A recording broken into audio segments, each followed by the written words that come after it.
Allez, on va enfin retrouver le Bois de Boulogne, la butte Mortemart, alias l'hippodrome d'Auteuil, et nous allons pouvoir plancher sur un quintet d'obstacles avec des mauvais chevaux, des bons chevaux, des chevaux qui ont fait de bonnes valeurs et d'autres où on a un gros point d'interrogation.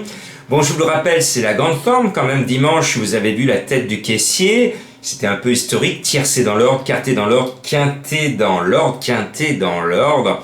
Et vendredi, c'était tiercé, écarté dans l'ordre. Bon, on y va. Avec un favori bizarre en tête de ma sélection, c'est le 3 Exupéry. Son papier n'a rien d'extraordinaire, mais tout le monde en parle. Vous êtes bien placé pour le savoir, c'est tout le monde parle du 3. Donc je me suis dit, Jean-Marc, je vais faire le mouton de Panurge pour une fois, et je vais mettre le 3, mais ce n'est pas un coup sûr à la gagne.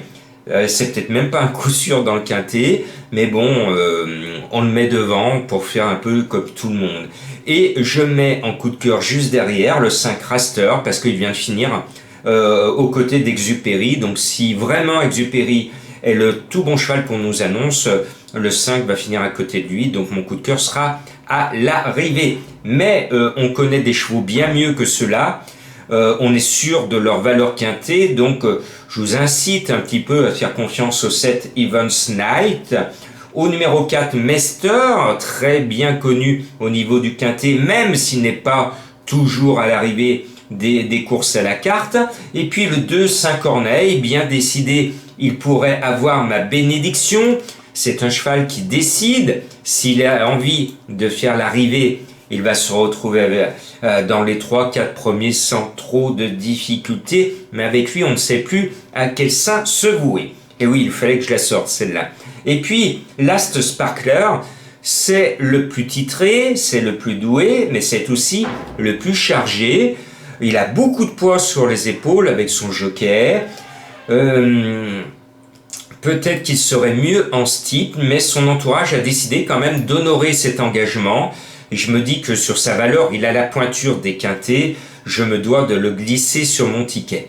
Après, on tient là les 6 chevaux de la course, normalement. Et puis après, c'est la bouteille à l'encre. Tout peut arriver. Alors j'ai fait pouf pouf pour essayer de vous tirer deux numéros du chapeau. Alors je vous ai mis le 12 Fan of Sea parce que c'est un cheval qui avait débuté en plat et de la meilleure des manières, puisqu'il a évolué avec les autres chevaux de sa race, Fan of Sea, à Longchamp dans une course de groupe 1.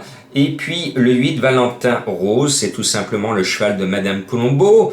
Vous l'avez vu, samedi, son cheval gagne. Et bien Valentin Rose, finalement, pourquoi pas. D'autres peuvent figurer également à la même place. Donc prudence, je vous mets un indice de confiance de 2. Et puis pour ceux qui sont abonnés, pour ceux qui veulent avoir plus d'infos, actuellement en plus de ma forme, ma base solide vient de faire 8 fois de suite l'arrivée des quintets. Donc les bases que je vous donne dans mes conseils de jeu par abonnement pour un petit euro par jour en moyenne, eh bien cela vous permet de bien construire vos jeux et actuellement de vraiment vous appuyer sur une bonne base qui figure tout le temps dans tous les quintets en ce moment. Allez, bonne chance!